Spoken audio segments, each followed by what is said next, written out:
সব জল্পনা কল্পনার অবসান ঘটিয়ে অবশেষে তারেক রহমান দেশে ফিরছেন। কিছুক্ষণ আগে বিএনপির স্থায়ী কমিটির বৈঠক থেকে এই কথা জানিয়েছেন দলের নেতা সালাউদ্দিন আহমেদ, যিনি স্থায়ী কমিটির একজন সদস্য। দর্শক, আপনারা জানেন যে ইতিমধ্যে বেগম খালেদা জিয়াকে রাষ্ট্রের বিশেষ গুরুত্বপূর্ণ ব্যক্তি হিসেবে ঘোষণা করে তাকে এসএসএফ নিরাপত্তা দেয়া হয়েছে। ধারণা করা হচ্ছে সেই নিরাপত্তা সুবিধা তারেক রহমানও পাবেন এবং সেই নিরাপত্তা নিশ্চিত হওয়ার প্রেক্ষিতে তারেক রহমান দেশে ফেরার সিদ্ধান্ত নিয়েছেন। যদিও বিষয়টি আনুষ্ঠানিকভাবে তারেক রহমান পাবেন কি পাবেন না এটি জানানো হয়নি, তবে নিয়ম অনুযায়ী বেগম খালেদা জিয়া যেহেতু সন্তান আর নিরাপত্তার একটি বিষয় তিনি সামনে এনেছেন এবং সরকারের পক্ষ থেকে আজকে ডক্টর আসিফ নজরুল আইন উপদেষ্টা তিনি বলেছেন সব ধরনের নিরাপত্তা এবং তার আসার যেই ব্যবস্থা সেটি করা হয়েছে, অর্থাৎ কোন রকম সমস্যা নেই, সরকারের ক্ষেত্রে কোনো বাধা তো নেই, বরং সর্বোচ্চ তাকে সহযোগিতা করা হবে।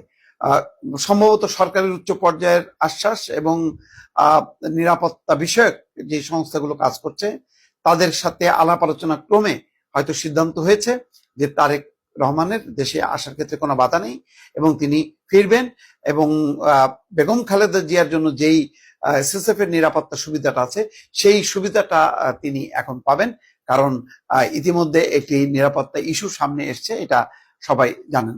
দর্শক, অন্তত এখন একটি যেই দ্বিধা দ্বন্দ্ব ছিল গত 2 দিন ধরে যে তারেক রহমান আসবেন কি আসবেন না, তারেক রহমান তার নিজের আসার ক্ষেত্রে তিনি নিজেই বলেছেন যে তার আসার বিষয়টি অবধারিত নয় এবং একক সিদ্ধান্তের বিষয় না।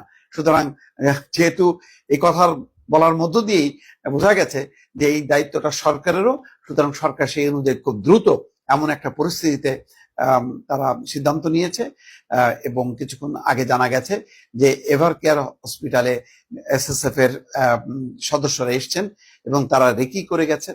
হয়তো আজকে রাতের মধ্যেই তারা তাদের পুরো নিরাপত্তা ব্যবস্থা সেখানে নিশ্চিত করবে এবং এই নিরাপত্তা ব্যবস্থার সাথে তারেক রহমানের নিরাপত্তা যুক্ত, কারণ তারেক রহমান যখন মুভ করবেন এভার কেয়ার হসপিটালে আসবেন, পুরো এলাকা জুড়ে যেই এসএসএফ এর বিশেষ নিরাপত্তা সেটা অন্য কোনো সংস্থা দিতে পারে না।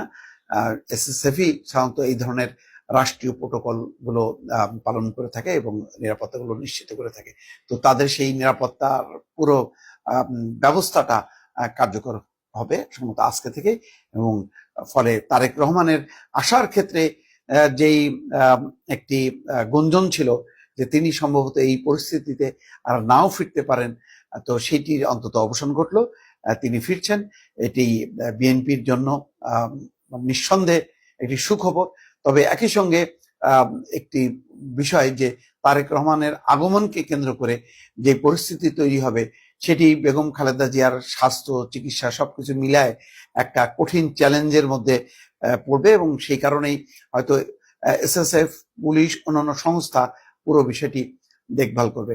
দর্শক, ইতিমধ্যে জেনেছেন যে নরেন্দ্র মোদী বার্তা পাঠিয়েছেন, তিনি তার উদ্বেগ প্রকাশ করেছেন, সুস্থতা কামনা করেছেন এবং ভারতের পক্ষ থেকে চিকিৎসা সহ সমস্ত সহায়তার আশ্বাস তিনি দিয়েছেন। চীনের সরকার রেসপন্স করেছেন এবং ইতিমধ্যে চীনের 5 জন বিশেষজ্ঞ ডাক্তার এভার কেয়ার হসপিটালে এসেছেন এবং তারা চিকিৎসা কার্যক্রম শুরু করেছেন। আরো 5 জন বিশেষজ্ঞ ডাক্তার আসবেন। পাকিস্তানের প্রধানমন্ত্রী শাহবাজ শরীফ নিজে উদ্বেগ উৎকণ্ঠা প্রকাশ করেছেন। সব মিলিয়ে বেগম খালেদা জিয়ার এই স্বাস্থ্য ইস্যুটি এখন দেশের গণ্ডি পেরিয়ে আন্তর্জাতিক ইস্যুতে পরিণত হয়েছে এবং সর্বোচ্চ গুরুত্ব দেওয়া হচ্ছে বেগম খালেদা জিয়ার শারীরিক অবস্থা। সর্বশেষ খবর হলো তার স্বাস্থ্যের অবনতি ঘটেছে, আইসিইউতে সম্ভবত আছেন অথবা ভেন্টিলেশনে তিনি ইতিমধ্যে চলে গেছেন। ফলে একটা উদ্বেগ উৎকণ্ঠা বাড়ার সাথে সাথে তার নিরাপত্তা এবং অন্যান্য কার্যকর ব্যবস্থা নিতে শুরু করেছে সরকার এবং সংশ্লিষ্ট মহল। দর্শক।